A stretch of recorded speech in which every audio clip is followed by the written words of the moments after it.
the moment that I realized that my life could change. So I shared before, I was someone who lived with lifelong anxiety. It was so prevalent that I didn't even identify with being anxious. Like I would never have described myself as someone with anxiety. It was kind of, I talk about anxiety as being on a spectrum, right? There's little a anxiety and then there's big A anxiety. And after my accident, I had big A anxiety. I had like capital ANXIETY anxiety. Naturally, I almost died. But before that, I had a lot of little a anxiety or like um, maybe capital A and then the rest are all lowercase anxiety. And I lived like that for so long that I didn't even realize that I was anxious until I started learning mindfulness to help me with my accident. And I started to notice and to realize things could be different. I could change my life and the way I respond to things. I went from being someone who couldn't talk to anyone, like ever. I couldn't talk to waiters at restaurants, and not like to give my order, but like if there was something wrong with it or it needed to be changed, or they asked me to clarify something, I'd get all like, my friends would often have to be like, actually, she wants, right? But like, I started learning mindfulness and I wasn't that person anymore. I wasn't shy. I could talk to people. I was on one of my mindfulness trainings. I had to go to the States to do it. And I would take my mom with me because it was shortly after the accident and winter in Canada, and they were in California and Florida. So yeah, we both went. There was one, and then at the end of it, she and I went on, it's called the Jungle River Cruise. This is in Florida. And we're all sitting at these massive picnic tables, like on this riverboat with complete strangers. The two of us were sitting there. We were all expected to, kind of share like things to engage in conversation with complete strangers. Like that was the whole point of it. We're sitting there and we're eating. And at one point, I turned to the woman sitting beside me, who I didn't know, never met her, introduced myself, and struck up a conversation. And my mom tells me, she's like, I almost fell off my chair. Who is this woman? And what has happened to my daughter? And like, obviously, she meant this as a good thing, right? But she was so surprised because everybody's known me as someone who couldn't talk to people. Like, I struggled with talking to extended family members. And now I'm just chit-chatting away with some woman. No big deal. And it wasn't. But before it would have been. I used mindfulness, the practices, the strategies that I teach as part of the mindfulness journey to get out of my head and to get into my life.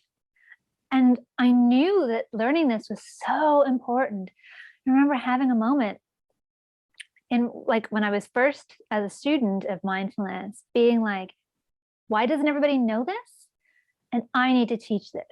And as I just shared, I did. Like as soon as I was medically able to, I trained to teach mindfulness and it changed my life. I talk to people. I go on trips alone. I try new experiences, things I would never have done before because I would have talked myself out of it. I had talked in another video how I had gone whitewater rafting, which is something I was always kind of interested in, but never thought I could do.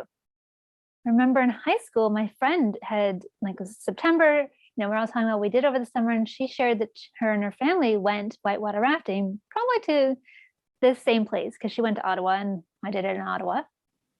I remember just immediately being like, well, I could never do that. Why? Why couldn't I? There was nothing stopping me. But immediately I was like, nope, not for me.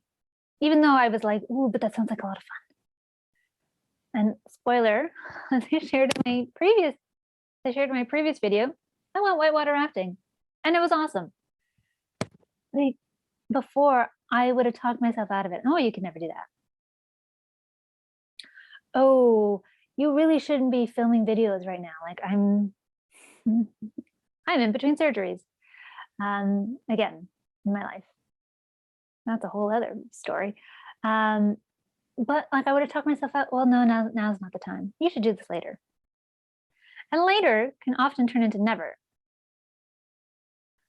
Mindfulness helps me to recognize what feels possible, what feels good, what feels needed, to recognize that, like, yeah, some people are probably gonna be like, you look ugly, but I'm like, this is temporary and I will get this all fixed. But I don't need it to dictate my life. I am more than my injury. I am more than my surgeries. I am more than all of that, right? It informs my life, but it's not the definition of who I am. It's just a part of me. And mindfulness helped me to realize that I could recognize, this fits, this doesn't. This works for me, this doesn't. This is what I need for my business. This I can let go of. Just because like everybody else is doing this doesn't mean that I need to. I don't have TikTok. Not at all interested. It's one more piece that I just don't need. I'm mostly on like this, YouTube.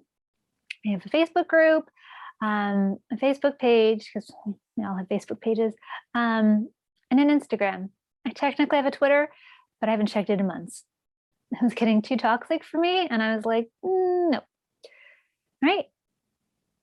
What are my limits? What are my boundaries?